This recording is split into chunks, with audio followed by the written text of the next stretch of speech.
العالمین والصلاة والسلام علی سید الانبیاء والمرسلین وعلی آلہ واصحابہ اجمعین اما بعد اعوذ باللہ من الشیطان الرجیم بسم اللہ الرحمن الرحیم ویل لکل ہمزۃ لمزہ الذی جمع مالا وعددہ یحسب ان مالہ اخلدہ کلا لینبذن فی الحطمہ وما ادراک ما الحطمہ نار اللہ الموقدہ التی تطلع علی الافئدہ فی عمد ممددہ صدق اللہ العظیم وصدق رسولہ النبی الکریم ونحن علی ذلک لمن الشاہدین والشاکرین۔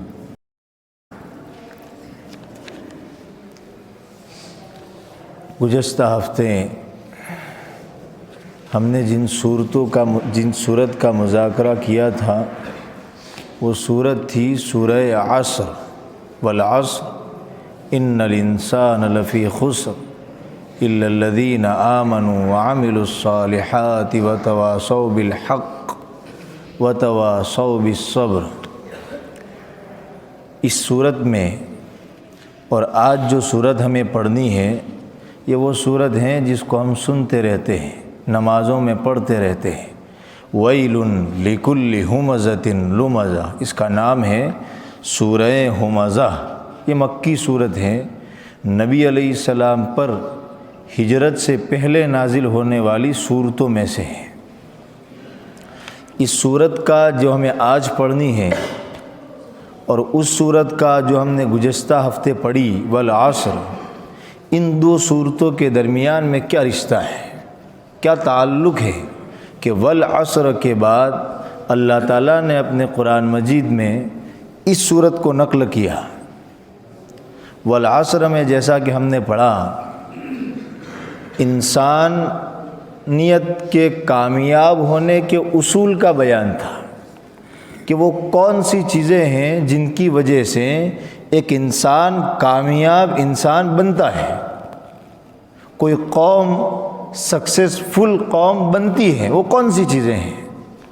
تو اللہ تعالیٰ نے وہاں فرمایا تھا کہ 4 چیزیں جس آدمی میں ہوگی یا 4 چیزیں جس قوم میں ہوگی وہ آدمی بھی کامیاب ہوگا، اور اگر کسی پوری قوم میں یہ چاروں کی چاروں باتیں ہیں تو وہ پوری قوم کامیاب ہوگی۔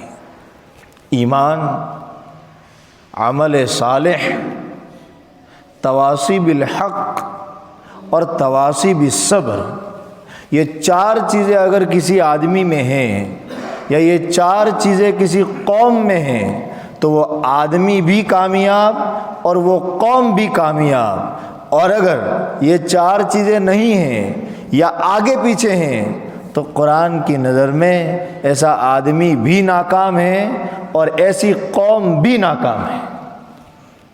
کوئی قرآن کے نزدیک اس کے علاوہ کامیابی اور ناکامی کا اور کوئی معیار نہیں ہے۔ بہت بڑی حکومت ہو لیکن ایمان، عمل صالح، تواصی بالحق، تواصی بالصبر، یہ 4 چیزیں نہ ہو تو قرآن کی نظر میں وہ آدمی یا کوئی قوم جس کے پاس بڑی سے بڑی حکومت ہو، اگر یہ 4 چیزیں نہیں ہیں قرآن اس کو کامیاب کہنے کے لیے بالکل تیار نہیں۔ قرآن کی نظر میں وہ کامیاب نہیں ہے، چاہے وہ اپنے آپ کو کامیاب کہتا رہے، چاہے وہ یوں کہتا رہے کہ تو ہمیں تو اللہ نے بہت دیا ہے، کامیاب نہیں ہے۔ کسی کے پاس پیسہ ہے، کوئی آدمی یا کوئی پوری کی پوری قوم، لیکن اس کے پاس ان 4 چیزوں میں سے نہیں ہے، قرآن کی نظر میں اس کا پیسہ ناکامی ہے۔ ہمیں تو قرآن کے ترازو سے دیکھنا چاہیے کہ قرآن کس کو پاس کہتا ہے اور قرآن کس کو ناپاس کہتا ہے۔ میرا بنایا ہوا نقشہ بالکل نہیں چلے گا۔ میں نے اپنے دماغ میں بٹھا لیا ہے کہ جس کو عزت ملے گی وہ کامیاب ہے، قرآن اس کو نہیں مانتا۔ میں نے اپنے دماغ میں بٹھا لیا ہے کہ جس کی 2 لاکھ کی سیلری ہوگی وہ کامیاب ہے، قرآن اس کو نہیں مانتا۔ کوئی جھوپڑ پٹی میں رہنے والا، بھوک سے بلبلانے والا انسان ہے، لیکن یہ 4 چیزیں اگر اس میں ہیں تو قرآن کی نظر سے یہ پاس ہیں، چاہے دنیا والوں کی نظر میں یہ ناپاس ہے۔ قرآن کا ترازو ہی کچھ اور ہے۔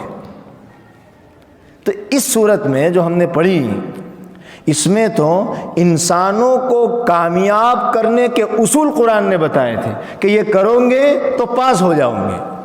اب اس صورت میں جو ہمیں آج پڑھنی ہے، اس میں اللہ پاک نے ناپاس ہونے والی کچھ چیزیں گنائی ہیں کہ اگر یہ کرو گے تو تم انسان بھی نہیں رہو گے، تمہاری انسانیت ہی ختم ہو جائے گی اگر یہ کرو گے تو۔ خالی پاس نہیں ہوں گے ایسا نہیں، پاس تو نہیں ہوں گے، ناپاس ہوں گے، اور انسانیت بھی تم کھو بیٹھو گے اگر یہ کام کرو گے جو ہم اب ذکر کر رہے ہیں۔ پاس ہونے کے بھی اصول قرآن بتا رہا ہے، اور دوسری طرف ناپاس کوئی کن عادتوں کی وجہ سے ہوتا ہے اس کو بھی قرآن نقل کر رہا ہے۔ یہ تعلق ہے دونوں کے درمیان کہ گزشتہ صورت جو ہم نے پڑھی اس میں کامیابی کا نقشہ تھا، اور آج جو ہمیں صورت کا مذاکرہ کرنا ہے اس میں ناکام ہونے کی باتیں ہیں کہ کبھی کامیاب نہیں ہو سکتا وہ آدمی جو یہ کرے یہ کرے یہ کرے، اور کبھی کامیاب نہیں ہو سکتی وہ پوری کی پوری قوم جو یہ کرے اور یہ کرے۔ اس لیے کہ قرآن اکیلے آدمی کے لیے بھی ہے اور قرآن پوری سوسائٹی کے لیے بھی ہے۔ بہرحال یہ رشتہ ہے سورہ عصر میں اور آج ہمیں جو سورت پڑھنی ہے اس کے درمیان۔ شان نزول کیا ہے؟ اللہ پاک نے یہ سورت کیوں اتاری؟ نبی علیہ السلام نے جب اسلام کی دعوت شروع کی اور آپ نے قوم کو اسلام کی طرف بلایا، اور یہ دعوت اچھی خاصی مقبول ہونے لگی، بہت سارے صحابہ اس دعوت میں اسلام میں داخل ہو گئے، تو مکے کے جو مشرکین تھے، جو چودھری قسم کے لوگ تھے، ان کو اپنی چودراہٹ بڑی خطرے میں لگی کہ اب تو یہ سردار بن جائیں گے، اب تو لوگ اور سماج ان کے پیچھے چلے گا، اب تک تو ہم حکومت کرتے آئے تھے، اگر محمد صلی اللہ علیہ وسلم ان کی بات اگر چل گئی تو ہماری کون مانے گا؟ یہ چودراہٹ اور اپنی کرسی اور اپنا اسٹیٹس ان کو بڑا خطرے میں لگا۔ اور آدمی جب اس کیفیت میں ہوتا ہے تو کچھ کرے نہ کرے لیکن زبان کی بڑاس ضرور نکالتا ہے، ہر وقت مجلس میں اس کے بارے میں باتیں کرتا ہے، وہ ایسا ہے، وہ ایسا ہے، وہ ایسا ہے، اور تو کچھ نہیں کر سکتا۔ جب وہ سامنے آتا ہے تو اس کو تانے دیتا ہے، تو ایسا ہے۔ تو مکے کے جو مشرکین تھے چند، ان کی بھی عادت کچھ ایسی ہو گئی، جب ان کو اپنی چودراہٹ خطرے میں لگی اور ان کو یہ لگا کہ اب ہمارا کچھ شاید ہو سکتا ہے کچھ زیادہ نہ چلے، تو انہوں نے اپنی مجلسوں میں غیبت شروع کر دی، مسلمانوں کی، نبی علیہ السلام کی، صحابہ کی، وہ ایسے ہیں، وہ ایسے ہیں، غیبت ان کا مشغلہ ہی بن گیا، بس مسلمانوں کے خلاف بولنا، مسلمانوں کے خلاف باتیں کرنا۔ اور یہ تو اس وقت ہوتا جب اللہ کے نبی علیہ السلام اور صحابہ سامنے نہ ہوتے، لیکن جب صحابہ سامنے آ جاتے ہیں، نبی علیہ السلام جب سامنے آ جاتے ہیں تو وہ تانے دیتے تھے، تم تو ایسے ہو، ہنستے تھے، مذاق اڑاتے تھے۔ جیسے ہم نے ایک تانا پڑھا سورہ کوثر میں کہ نبی علیہ السلام کے جب مذکر اور لڑکوں کا جب انتقال ہونے لگا تو ان مشرکین نے شوشہ اٹھایا کہ یہ محمد کا جو مشن ہے نا وہ اب زیادہ چلنے والا نہیں ہے۔ یہ تانا ہی تو ہے کہ ان کی تو کوئی مذکر اولاد ہی زندہ نہیں رہتی، باپ کا مشن آگے بیٹا چلاتا ہے اور ان کا تو بیٹا ہی زندہ نہیں رہتا۔ تو یہ تانے اس قسم کے سورہ والضحیٰ میں ہم نے پڑھا، جب نبی علیہ السلام سے تہجد کچھ دنوں کے لیے چھوٹ گئی یا وہی آپ پر بند ہو گئی تو ابو لہب کی بیوی ام جمیل جو آپ کی چچی ہے، اس نے نبی علیہ السلام کو تانا دیا کہ محمد کو تو ان کے شیطان نے چھوڑ دیا ہے۔ یہ تانا ہی تو ہے۔ تو اس قسم کے ہزاروں تانے نبی علیہ السلام کو دیے گئے اور صحابہ کو دیے گئے۔ تو اگر ہم کو تانے دیے جاتے ہیں تو کیا تعجب کی بات ہے بھائی. یہ تو وراثت ہے انبیاء کی. مسلمان ایسے ہیں، مسلمان ایسے ہیں، مسلمان ایسے ہیں. اگر ایسا سوشل میڈیا پر کہا جاتا ہے تو یہ تو کوئی نئی بات نہیں ہے. یہ تو 1400 سال پہلے نبی علیہ السلام کو بھی تو ایسے تانے ملے ہیں. یہ تو وراثت ہے انبیاء کی، یہ تو وراثت ہے صحابہ کی. ہمیں کوئی برا نہ کہیں، ایسا نہیں ہوگا، نہ کبھی ہوا ہے نہ کبھی ہوگا. انبیاء کو قتل تک کیا ہے لوگوں نے، آرے سے چیرا ہے. خود نبی علیہ السلام فرماتے ہیں مجھے جتنا ستایا گیا اتنا کسی کو نہیں ستایا گیا. تو یہ کوئی نئی چیز نہیں ہے، وہ ہمیں بہت نئی لگتی ہے اس لیے کہ ہم ان چیزوں سے واقف نہیں ہیں. یہ وراثت میں آنے والی چیزیں ہیں سب. بہرحال تو تانا اور غیبت یہ ان مشرکین کا مشغلہ بن گیا. اس وقت اللہ تعالیٰ نے یہ سورت اتاری جس کو ہمیں آج پڑھنا ہے. اور یہ سورت میں اللہ تعالیٰ نے بڑے عجیب و غریب انداز سے ان کو کہا اور نام نہیں لیا. ان مشرکین کا نام نہیں لیا جنہوں نے یہ کام اپنا بنایا تھا. وجہ یہ ہے کہ اللہ سب کو بتانا چاہ رہے ہیں کہ اگر چاہے تم مسلمان ہو، لیکن اگر تمہارے اندر بھی یہ برائیاں ہوگی تو تمہارا بھی یہی انجام ہوگا. اللہ ہماری حفاظت فرمائے. لیکن یہی مقصد ہے قرآن کا.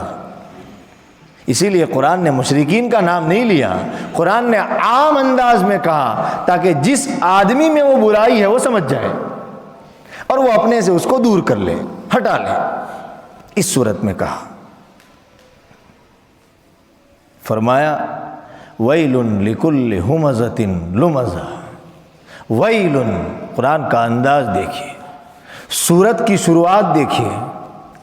ویل، بربادی ہے. اللہ، کیا عجیب و غریب دلوں کو ہلانے والا انداز ہے. ویل، ارے بربادی ہیں، ہلاکتی ہیں. ویل، یہ پہلے نہیں بتایا کہ کون، یہ پہلے بتایا جا رہا ہے کہ بربادی ہے تاکہ انسان چوکنا ہو جائے اور ہوش کے ناخن لے اور سنے کہ کون ہے وہ جس کے لیے اللہ جو رحیم ہے وہ کہہ رہا ہے کہ بربادی ہے. جب رحیم ذات یہ کہے کہ اس کے لیے بربادی ہے تو ہم اس کی سنگینی کو سمجھ سکتے ہیں. جو باپ کبھی نہ مارے وہ جب لڑکے پر ہاتھ اٹھائے اس کا مطلب اس بچے نے بہت برا کام کیا ہے تب اس باپ نے مارا ہے، ورنہ یہ باپ ایسا نہیں تھا جو مارتا. ویل، قرآن کہہ رہا ہے بربادی ہے. لکل، انداز دیکھیے، ہر اس آدمی کے لیے. للمشرکین نہیں، للکافرین بھی نہیں. یہ نہیں کہ مشرکین کے لیے بربادی ہے، یہ نہیں کہ کافرین کے لیے بربادی. لکل، ہر اس آدمی کے لیے. ویل، بربادی ہے. لکل، ہر اس آدمی کے لیے جس میں 3 باتیں ہیں. کامیاب ہونے کے 4 اصول، ناپاس ہونے کے بہت ساری چیزیں، اس میں سے 3 یہاں. ہمزہ، وہ آدمی اس کے لیے بربادی ہے جس میں ہمزہ کی صفت ہے. دوسری صفت قرآن نے نقل کی لمزہ، وہ آدمی انسانیت سے گرا ہوا ہے، خالی مسلمان نہیں ہے، انسانیت سے گرا ہوا ہے جس میں یہ لمزہ کی صفت ہے. وہ آدمی اس کے لیے بربادی ہے جس میں الذی جمع مالا وعددہ، یہ صفت ہے. یہ 3 صفتیں جس آدمی میں ہو اس کا عذاب سنیے، اس کا عذاب سنیے.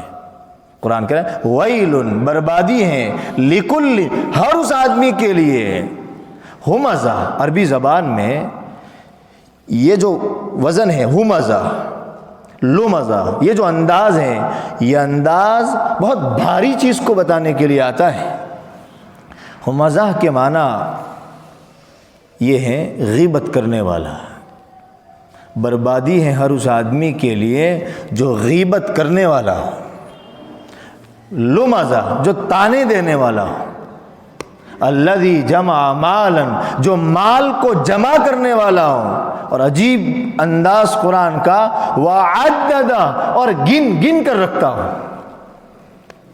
3 صفتیں، غیبت، تانا اور مال کو جمع کرنا اور گن گن کر کے مال کو رکھنا، یہ نہیں کہ مال کو گننا نہیں، یہ نہیں مطلب، ہم آگے پڑھیں گے کیا مطلب ہے اس کا۔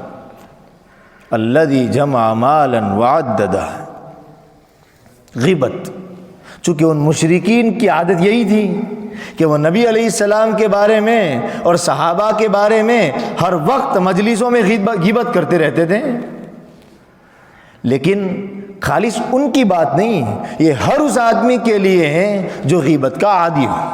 کس کو کہتے ہیں غیبت؟ اس کو تفصیل سے تو ہم پڑھیں گے، اللہ نے اگر توفیق دی سورہ حجرات میں، اس کو وہاں ہم تفصیل سے انشاءاللہ غیبت کیا ہے، اس سے چھٹکارے کے کیا طریقے ہیں، کیسے اپنے آپ کو غیبت سے چھوڑا جائیں اور کیا ہیں، وہ سب وہاں تفصیل سے پڑھیں گے۔ یہاں کچھ ضروری باتیں جو غیبت کے بارے میں ہیں وہ ذکر کرنی مناسب ہے۔ غیبت کی سنگینی بڑی خطرناک ہے۔ اللہ تعالیٰ نے سورہ حجرات میں جس کی بات کی جا رہی ہے اسی میں فرمایا وَلَا يَغْتَبْ بَعْضُكُمْ بَعْضًا، ارے بھائی دیکھو تم میں سے کوئی کسی کی غیبت نہ کرے۔ أَيُحِبُّ أَحَدُكُمْ أَن يَأْكُلَ لَحْمَ أَخِيهِ وَكَرِهْتُمُوهُ، کیا تم یہ چاہتے ہو کہ اپنے مرے ہوئے بھائی کا گوشت کھاؤ؟ یعنی غیبت اتنا سنگین گناہ ہے جیسے اپنے مردار بھائی کا گوشت کھانا۔ ایک تو انسان کا گوشت کتنا بڑا، کتنا خطرناک، آدم خور جس کو کہتے ہیں، انسانوں کا گوشت کھانے والا، اور انسانوں میں بھی اپنے بھائی کا گوشت اور اپنے مردار بھائی کا گوشت کتنا خطرناک۔ قرآن کے الفاظ ہیں کہ تم اس کو تو پسند نہیں کرتے اور غیبت کو پسند کرتے ہو، بڑی عجیب بات ہے۔ ایک روایت میں نبی علیہ السلام نے فرمایا الغیبت اشد من الزنا، کہ غیبت زنا سے بھی خطرناک ہے۔ نبی علیہ السلام نے روایت میں فرمایا الغیبت اشد من الزنا، کہ غیبت زنا سے بھی خطرناک ہے۔ غیبت کی اہمیت کا اندازہ آپ اس سے لگا سکتے ہیں۔ حضرت الامام بخاری رضی اللہ تعالیٰ عنہ، جنہوں نے بخاری جیسی کتاب لکھی، فرماتے ہیں مجھے اس پر نہیں ہے کہ اللہ میں نے ایسی کتاب لکھی ہے اس لیے میری مغفرت کرے گا، فرمایا مجھے اگر تھوڑی بہت امید ہے تو اس پر ہے کہ میں نے پوری زندگی کسی کی غیبت نہیں کی، اللہ اگر مجھے بخشے گا تو شاید اس عمل پر میری مغفرت کرے گا۔ اللہ کتاب پر نہیں کہہ رہے کہ اللہ اس پر میری بخشش کرے گا، اس پر کہہ رہے کہ میں نے پوری زندگی کسی کی غیبت نہیں کی، اس پر ہو سکتا ہے اللہ مجھے معاف کر دے۔ غیبت، روایت میں نبی علیہ السلام نے فرمایا، صحابہ نے پوچھا غیبت کیا ہے؟ صحابہ نے اللہ کے نبی علیہ السلام سے پوچھا غیبت کیا ہے یا رسول اللہ، غیبت کیا ہے؟ نبی علیہ السلام نے اس کے جواب میں فرمایا ذکرک اخاک بما یکرہ، کہ تو تیرے بھائی کو اس کی غیر حاضری میں اس طرح اس کا تذکرہ کریں، اس کو یاد کریں، اس کو مجلس میں بولیں کہ اگر تیرے بھائی کو وہ پتہ چل جائے تو اس کو اچھا نہ لگے کہ مجھے اس طرح یاد کیا تھا تم نے۔ یہ غیبت ہے۔ مثال کے طور پر میں نے کسی کو کہہ دیا وہ تو چور ہے، تو ظاہر بات ہے اس کو پتہ لگے گا تو برا تو لگے گا، پتہ چلے گا تو کہ اچھا آپ نے مجھے چور سے یاد کیا۔ وہ کہے نہ کہے دل کو تو ٹھیس ضرور پہنچے گی۔ اس کے بارے میں کوئی ایسے الفاظ بول دیے جو میرے نزدیک تو کچھ بھی نہیں ہیں، ہلکے ہیں، لیکن اس آدمی پر ایٹم بم سے زیادہ وہ الفاظ بھاری ہیں، شریعت کی نظر میں یہ غیبت ہے۔ یہ نہیں کہ جس کو میں سمجھ رہا ہوں کہ چلو اس کو تو کچھ بھی برا نہیں لگے گا، شریعت نے یہ نہیں کہا، شریعت کہہ رہی ہے تیرے بھائی کو جو برا لگے وہ غیبت ہے، چاہے تجھے برا لگے یا تجھے تو نہ لگے۔ اس لیے کہ ہر آدمی کو دوسرے کے بارے میں تو ہر آدمی بڑا نارمل ہوتا ہے، اپنے پر جب مسئلہ آتا ہے تو بڑا حساس ہو جاتا ہے، دوسرے کے بارے میں تو چلیے نا کیا ہو گیا اس میں۔ یہ غیبت ہے۔ اس کو جب پتہ چلے کہ میرا اس مجلس میں اس طرح تذکرہ ہوا تھا اور اس کے دل کو ٹھیس پہنچے، یہ ضروری نہیں ہے کہ وہ کہیں کہ مجھے برا لگے، اس کے دل میں یہ ہو کہ یار اگر اس طرح مجھے یاد نہ کرتے تو اچھا تھا، یہ غیبت ہے۔ نبی علیہ السلام تعریف فرما رہے ہیں ذکروں کا اخا کا بما یکرہ، کہ تو اپنے بھائی کو اس طرح یاد کریں کہ اگر اس کو پتہ لگ جائے تو اس کو برا لگے۔ صحابہ نے ایک دوسری بڑی اچھی بات پوچھی، فرمایا ان کان فی اخی ما یقول، حضور یہ بتا دیجئے ہم جس برائی کا ذکر کر رہے ہیں کہ وہ چور ہیں، وہ ڈاکو ہیں، وہ ایسا ہے، وہ ایسا ہے، وہ جھوٹ بولنے والا ہے، اس کا ٹھکانہ نہیں ہے، اگر وہ برائی ہمارے بھائی میں ہے تو، یعنی وہ چور ہیں اور ہم کہہ رہے ہیں کہ وہ چور ہیں، وہ ڈاکو ہیں اور ہم کہہ رہے ہیں کہ وہ ڈاکو ہیں، وہ رشوت خور ہیں اور ہم کہہ رہے ہیں کہ وہ رشوت خور ہیں، تو پھر بھی غیبت اس میں تو ہے نہیں، یہ برائی، یہ تو کوئی برا لگانے کی بات نہیں ہے، چور کو چور کہے تو تھوڑی برا لگانے کی بات ہے، وہ تو ہے اس لیے کہا۔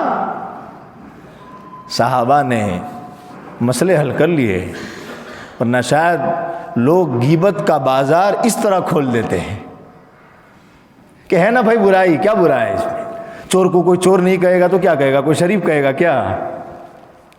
صحابہ واقعی میں اللہ تعالیٰ نے شاید بلوایا ان سے کہ پوچھئے یہ آنے والی امت کی رہبری ہو جائے۔ جواب سنیے نبی علیہ السلام کا اس کے بارے میں، وَإِن كَانَ فِي أَخِيكَ مَا تَقُولُ، ہاں اگر تیرے بھائی میں وہ بات ہے جو تو کہہ رہا ہے، فَقَدِ ابْتَغْتَ، تب تو غیبت ہے، وَإِلَّا بَهَتَّ، اگر تیرے بھائی میں وہ عادت نہیں ہے اور پھر تو کہہ رہا ہے، یہ تو ڈبل جرم ہے، یہ تو بہتان ہے، غیبت تو ہے ہی، غیبت سے بڑا ہوا ایک گناہ ہے بہتان اور الزام۔ پتہ چلا اگر کسی میں وہ برائی ہے پھر بھی ہمیں یہ حق نہیں پہنچتا کہ ہم اس کا تذکرہ غلط طریقے سے کریں، یہ تو غیبت ہے۔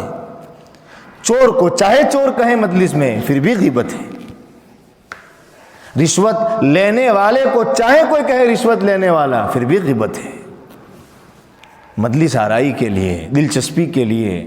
تو نبی علیہ السلام فرما رہے ہیں اگر وہ برائی تمہارے بھائی میں ہے اور پھر تم کہہ رہے ہو یہی تو غیبت ہے، اگر نہیں ہے یعنی ایک آدمی چور نہیں ہے ہم اس کو کہہ رہے ہیں کہ وہ چور ہیں تو یہ تو ڈبل جرم ہے، غیبت، اور غیبت کے ساتھ ساتھ بہتان۔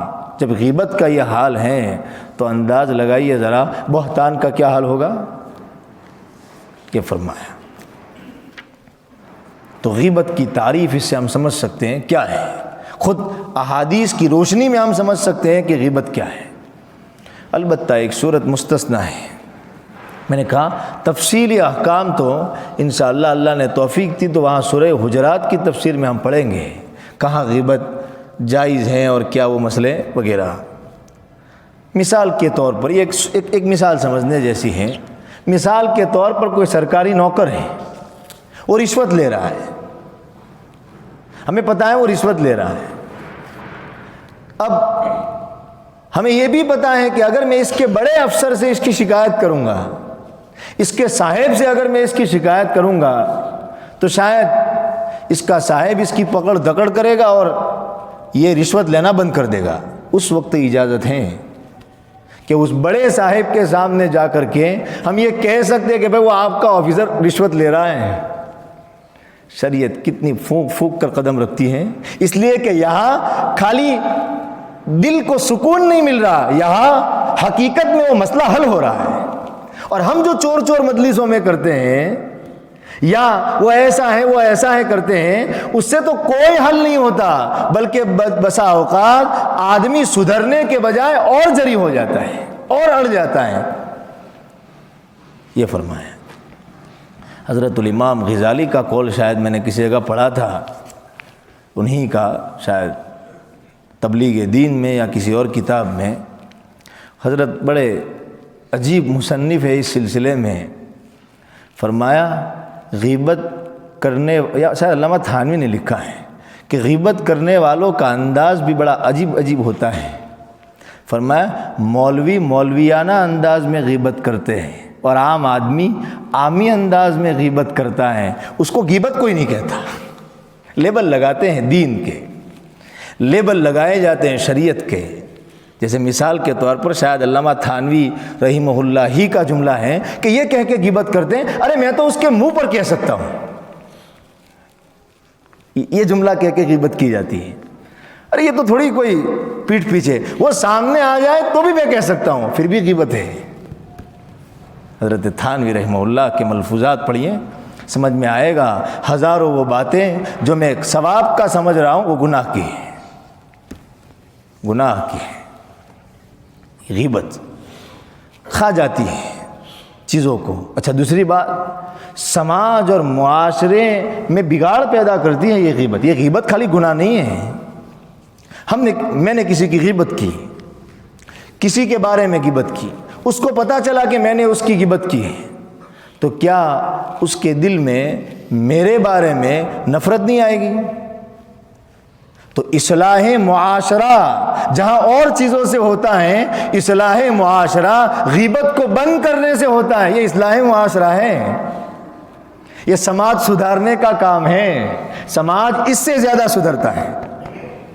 سماج میں ظاہری تبدیلیوں کے بجائے یا ظاہری تبدیلیوں کے ساتھ ساتھ کہیں زیادہ ضروری ہے ان چیزوں کو ٹھیک کرنا، تب سماج سدھرتا ہے، تب سماج میں ایک دوسرے سے رشتے اچھے بنتے ہیں، تب سماج میں ایک دوسرے سے تعلقات اچھے بنتے ہیں۔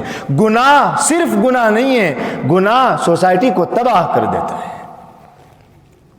اسی لیے روایت میں ترجمان السنہ میں علامہ بدر عالم میرٹھی رحمہ اللہ نے ایک روایت نقل کی، بڑی پیاری، فرمایا اتق اللہ یا اتق المحارم تکن اعبد الناس، کہ اللہ کی جو حرام کردہ چیزیں ہیں نا، جیسے غیبت اور بھی بہت سی چیزیں ہیں، حضرت ابو ہریرہ سے نبی علیہ السلام نے فرمایا اس سے بچو۔ آپ یہ نہیں کہہ رہے عبادت زیادہ کرو، آپ کہہ رہے ہیں اللہ کے جو حرام کردہ چیزیں ہیں نا اس سے بچو۔ اور کیا ہے دوسرا جملہ نبی علیہ السلام کا؟ تکن اعبد الناس، ابو ہریرہ سب سے بڑا عبادت کرنے والا بن جائے گا۔ حرام کاموں سے بچو، اور اسی لیے دیکھیں تقوی اختیار کرو، تقوی اختیار کرو۔ تقوی کا معنی یہ نہیں ہے کہ عبادت خوب کرو، میں یہ نہیں کہہ رہا کہ عبادت نہیں کرنی چاہیے۔ تقوی کا کیا معنی ہے؟ تقوی کا معنی ہے بچنا۔ اللہ اکبر، بڑی عجیب بات ہے، یعنی بچو کس سے؟ نیکیاں کرو، لیکن ان نیکیوں کا اثر اصل میں اس لیے نہیں دکھتا کہ وہ نیکیاں ان جیسے گناہوں کے ذریعے سے ختم ہو جاتی ہیں۔ اس لیے اگر کوئی آدمی فرائض پڑھ رہا ہے، ایک صحابی نبی علیہ السلام کی خدمت میں آئے، ایک دیہاتی، ایک اعرابی، کہا رسول اللہ زبان کا بڑا سخت ہوں میں۔ نبی علیہ السلام کے پاس آ کے انداز دیکھیے، تیور دیکھیے، میں زبان کا بڑا سخت ہوں، مجھے اچھی بات کرتے نہیں آتا۔ فرمایا میں باتیں بھی بڑی سخت کروں گا، ہو سکتا ہے مجھے کوئی غلطی بھی ہو جائے۔ دیہاتی صاحب ہی کہہ رہے ہیں، شاید میرے پاس آ کر کوئی کہتا میں تو غصے ہو جاتا، وقت کا سردار اور بیٹھے ہیں، فرمائیے کیا کہہ رہے ہیں۔ تو نبی علیہ السلام نے ان کو ضروری احکامات بتائے، 5 نمازیں، روزے، زکوٰۃ، حج، اس کے بارے میں اتنا ہی بتایا۔ ان صحابی نے جاتے وقت ایک بات کہی، اللہ کے رسول صلی اللہ علیہ وسلم ازید علی ھذا ولا انقص، نہ اس پر میں زیادہ کروں گا نہ کم، یعنی آپ نے جو باتیں کہی ہیں اس پر پکا رہوں گا، یعنی یہ فرائض جو آپ نے کہے ہیں میں اس پر مضبوطی کے ساتھ عمل کروں گا۔ ان صحابی کے جاتے وقت نبی علیہ السلام نے فرمایا اگر اس آدمی نے اپنے وعدے کو پورا کر لیا تو یہ جنتی ہے۔ فرائض یعنی انسان فرائض پر عمل کرے لیکن گناہوں سے بچنے کا اہتمام کرے تو ان نیکیوں کا نور انسان کے دل میں رہتا ہے۔ ایک آدمی مہینے کے لاکھ کما رہا ہے لیکن 99,000 روپئے تو وہ خرچ کر دیتا ہے، اور ایک آدمی مہینے کے 50,000 کماتا ہے لیکن صرف 20,000 ہی خرچ کرتا ہے، تو دیکھنے میں تو انکم لاکھ والے کی زیادہ ہے، لیکن نفع کے اعتبار سے اگر دیکھیں گے، بچت کے اعتبار سے دیکھیں گے تو وہ 50,000 والا آگے ہیں۔ یہ کما رہا ہے تو کیا کیا؟ کما رہا ہے اس سے زیادہ تو اڑایا ہے۔ یہ مسئلہ ہے نیکیوں کے بارے میں۔ آج ماحول ایسا ہے، نیکیاں کرنے کا اہتمام تو بہت ہیں اور اللہ کا فضل ہے کہ ہیں، لیکن گناہوں سے بچنے کے بارے میں سنگینی اتنی نہیں ہے، اس لیے وہ نیکیاں نہ کرنے کے برابر ہیں، وہ نیکیاں اپنا اثر نہیں دکھاتی۔ اگر انسان پابندی سے فرائض پر عمل کریں، تھوڑی سی نوافل پڑھیں، لیکن گناہوں سے بچنے کا اہتمام کرے، یہ آگے نکل جائے گا اس آدمی کے مقابلے میں جو روزانہ تہجد پڑھتا ہے لیکن اس کی مجلس میں ہر روز غیبت ہوتی ہے، اس سے تو یہ آگے جائے گا۔ گناہوں سے بچنے کا اہتمام اہم ہے۔ اللہ مجھے سب سے پہلے توفیق دیں، میں اپنے گریبان میں دیکھوں، ٹھیک ہے کوئی ضروری بات ہے تو مجمل کہیں، نام نہ لے اس آدمی کا، ایسی کوئی بات نہ کرے جس سے اس آدمی کی طرف سب کا دھیان جائے۔ کچھ لوگ ایسے ہیں، اب دل چاہ رہا تھا بات کرنے کا، بات بھی ہو گئی لیکن غیبت نہیں ہوئی۔ یہ ضروری ہے اگر کسی درجے میں ہیں، لیکن غیبت سے بچنے کا اہتمام کیا جانا چاہیے۔ یہ ہے کہ اسلام خالی یہ نہیں چاہتا کہ کسی کو تکلیف مت پہنچاؤ، اسلام یہ چاہتا ہے کسی کے پیٹھ کے پیچھے ایسی بات بھی مت کرو جو اس کو بری لگے۔ تو اگر تکلیف کوئی پہنچا رہا ہے کسی مسلمان کو، یہ تو کتنی بڑی بات ہو گئی اسلام کی نظر میں۔ جب اسلام اس کے بارے میں بری بات کرنے سے روکتا ہے تو اس کو تکلیف پہنچانے والے کا تو کیا انجام ہوگا۔ اسی لیے روایت میں فرمایا کسی مسلمان کو گالی دینا کعبۃ اللہ گرانے سے بھی بڑا جرم ہے۔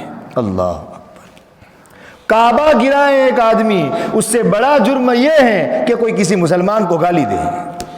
روایت میں ہے ویل لکل ہمزہ، بربادی ہے اس آدمی کے لیے، ہر اس آدمی کے لیے جو غیبت کا عادی ہے۔ ہم اس کے لیے کر سکتے ہیں کہ ہم اپنے دوستوں کو یہ چھوٹ دیں کہ دیکھو بھائی مجھ سے غیبت تو ہو جائے گی، لیکن جب کبھی مجھ سے غیبت ہو جائے یا میں غیبت کرنے لگوں تو آپ مجھے روک دیجئے۔ آپ وہیں کہیں کہ نہیں یار غیبت ہو جائے گی، اس کو روک لیجئے۔ اس دوست کے ہونے کا فائدہ ایک یہ ہوگا، غیبت نہیں ہوگی۔ اب میں غیبت کرنا شروع کر رہا ہوں یا شیطان مجھ سے جانے انجانے میں غیبت کرا رہا ہے، لیکن میرا دوست ایسا ہے کہ وہ فوراً روک لگا رہا ہے، تو مجھے اچھا نہیں، وہ غیبت شروع کر رہا ہے، میں اس کو یاد دلاؤں دیکھو یار یہ ہماری نیکیوں کو برباد کرنے والی چیزیں ہیں، ہمیں ان چیزوں کا مذاکرہ نہیں کرنا چاہیے۔ ٹھیک ہے ہم دوسری دل لگی کی باتیں کریں، لیکن یہ خامخواہ ہماری جہنم کو تیار کرنے والی چیزیں ہیں۔ اس سے غیبت کا بچنا 99% آسان ہو جائے، اس لیے کہ انسان اپنی بیوی کے سامنے اتنی غیبتیں نہیں کرتا جتنے اپنی دوستوں کی محفلوں میں کرتا ہے، اپنے بچوں کے سامنے وہ غیبتیں اتنی نہیں کرتا جتنی وہ دوستوں کی محفلوں میں کرتا ہے۔